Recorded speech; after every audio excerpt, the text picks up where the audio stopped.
ലോകം മൊത്തം നോക്കി നിന്നിട്ടുണ്ടായിരുന്നു എന്തായിരിക്കും ഈ ചർച്ചൻ്റെ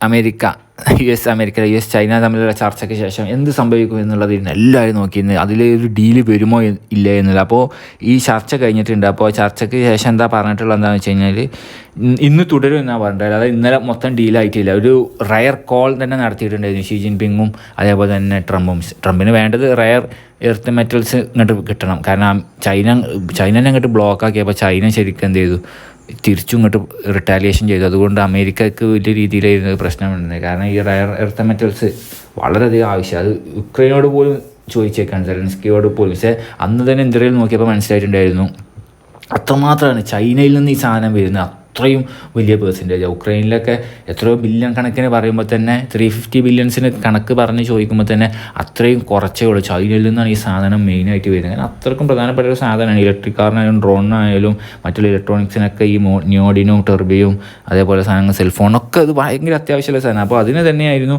അത്രയും വലിയ കോൺസെൻട്രേറ്റ് ചെയ്താണ്ട് ട്രംപ് ചോദിച്ചിട്ടുണ്ട്. പക്ഷേ അതിലൊന്നും ഡീൽ ഇതുവരെ ആയിട്ടില്ല എന്നുള്ള. അമേരിക്കൻ്റെ എക്കണോമിയെ അല്ലെങ്കിൽ ഗ്ലോബൽ എക്കണോമിയെ തന്നെ അല്ലെങ്കിൽ സ്റ്റോക്കുകൾ തന്നെ വലിയ രീതിയിൽ തന്നെ ബാധിച്ചൊരു കാര്യം തന്നെയായിരുന്നു ചൈനേൻ്റെ ഈ ബ്ലോക്ക്. അപ്പോൾ ചൈന പോയി എന്തായിട്ടില്ല, പൂർണ്ണമായിട്ട് അങ്ങോട്ട് ആ ജനീവ ചർച്ചയ്ക്ക് ശേഷം കഴിഞ്ഞ ഫോൺ കോളിന് ശേഷം ഒന്നും എന്തായിട്ടില്ല. പ്രത്യേകിച്ച് ജനീവ ചർച്ചയ്ക്ക് ശേഷം പോലും എന്തായിട്ടില്ല, പൂർണ്ണമായിട്ട് അങ്ങോട്ട് കൊടുത്ത് ഇതായിട്ടില്ല. 35% ഇടിവാണ് വന്നിട്ടുള്ളത് ഇതുവരെയുള്ളത്.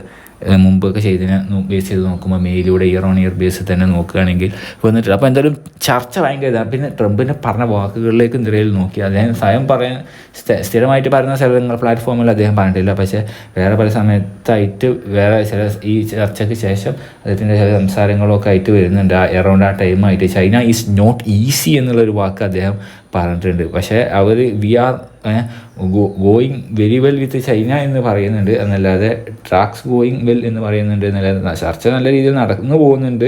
പക്ഷേ കുറച്ച് ഈസി ചൈന അത്ര എളുപ്പം അല്ല. അതിന് മുമ്പേ അദ്ദേഹം പറയുന്നത് tough and hard to make a deal എന്ന് പറഞ്ഞിട്ടുണ്ടായിരുന്നു. Even he loves Xi Jinping എന്ന് നേരത്തെ പറഞ്ഞിട്ടുണ്ട്. എന്തായാലും ഇവിടെ ഡീൽ വന്നിട്ടില്ല. പക്ഷേ ചർച്ച തുടരും, നല്ലൊരു റിപ്പോർട്ട് പ്രതീക്ഷിക്കുന്നുണ്ട് എന്നാണ് പറയുന്നത്. അപ്പോൾ ഇത് എല്ലാ കാര്യങ്ങളും അങ്ങോട്ട് ഇവിടെ പറഞ്ഞ ഒരു ശരിയാക്കട്ടെ. എന്തായാലും ഗോൾഡിൻ്റെ കാര്യത്തിലേക്ക് നമുക്ക് വരാം. ഗോൾഡ് എന്തോ വായില് സാധനം ഓക്കെ. അപ്പോൾ ഗോൾഡിൻ്റെ കാര്യം പറയുകയാണെങ്കിൽ ഗോൾഡ് ഈ ഒരു പശ്ചാത്തലത്തിൽ, അതായത് ഇന്നലെ 200 രൂപ കുറഞ്ഞിട്ടുണ്ടായിരുന്നു. 71,640 മാറിയിട്ടുണ്ടായിരുന്നു. ഈ 71,640 കൂടുതൽ അങ്ങോട്ടും ഇങ്ങോട്ടും ഇങ്ങനെ ഭയങ്കരമായ രീതിയിൽ മാറിക്കൊണ്ടിരിക്കുക. മുകളിലേക്കും മുകളിലേക്കും താഴേക്കും ആ ഒരു റേഞ്ചിൽ വെച്ചിട്ട്, അതായത് 3,338 $, 3,318 അല്ലെങ്കിൽ 3,320 ഇടയിലാണ്. ഇപ്പോൾ 3,318 ഗോൾഡ് പെട്ടെന്ന് ഇറങ്ങിയിട്ടുണ്ട്.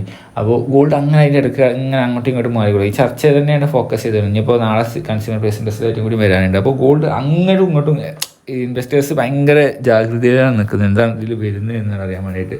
അപ്പോൾ ഗോൾഡിൻ്റെ കാര്യം പറയുകയാണെങ്കിൽ ഇപ്പോൾ ഉള്ള പ്രൈസിനോട് കൂടി ഓരോ സമയത്ത് ഓരോ മാറിക്കൊണ്ടിരിക്കുന്നതാണ്. നമ്മളൊരു ആവറേജ് ലെവലിലേക്ക് ഇങ്ങോട്ട് എടുക്കുകയാണിത് എന്ന് വെച്ച് കഴിഞ്ഞാൽ ഒരു 400 രൂപ ഇന്ന് കൂടിയേക്കാവുന്ന അവസ്ഥയിലാണ് മാർക്കറ്റുള്ളത്. പിന്നെ ഇനി എന്താ ഇവർ സംഭവിക്കാമെന്നുള്ളതില്ല. ടെക്നോളജി ട്രാൻസ്ഫറും അതേപോലെ തന്നെ റയർ മെറ്റൽസിൻ്റെ ട്രാൻസ്ഫറും ഒക്കെ വരുമോ ഇല്ലേ എന്നുള്ളതൊക്കെ നമുക്ക് നോക്കാം. ഓക്കെ.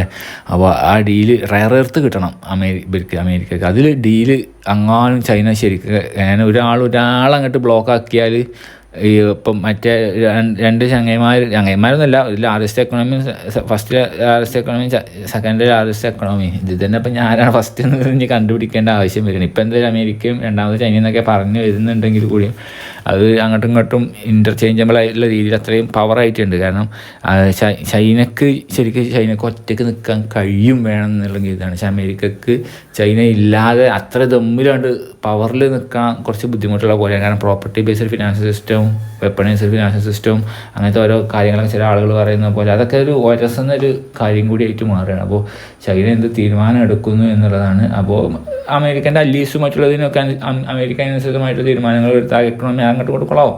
അപ്പോൾ ഡീല് വന്നേക്കും, പക്ഷേ അത് എങ്ങനെ വരുമെന്നും ഇവരതിൽ എത്ര ഹാപ്പി ആയിരിക്കും എന്നുള്ളതുമാണ് പ്രധാനം. രണ്ടാൾക്കും മുന്നോട്ട് പോകാൻ വേണ്ടിയിട്ട് രണ്ടാൾക്കാരും കൂടി ഒന്നാവോ എന്നുള്ളതാണ് കാണേണ്ടിയിരിക്കുന്നത്.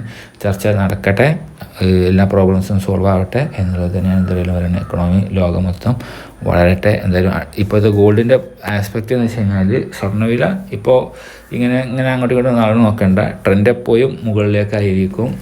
പിന്നെ ഓരോ ഡീലിനും മറ്റിനൊക്കെ ശേഷമുള്ള ഒരു പൊരുത്തപ്പെടലുകൾ എന്നല്ലാതെ ഗോൾഡിൻ്റെ ഡിമാൻഡ് ഓൾ ഓവർ കൂടിക്കൊണ്ടിരിക്കുകയാണ്.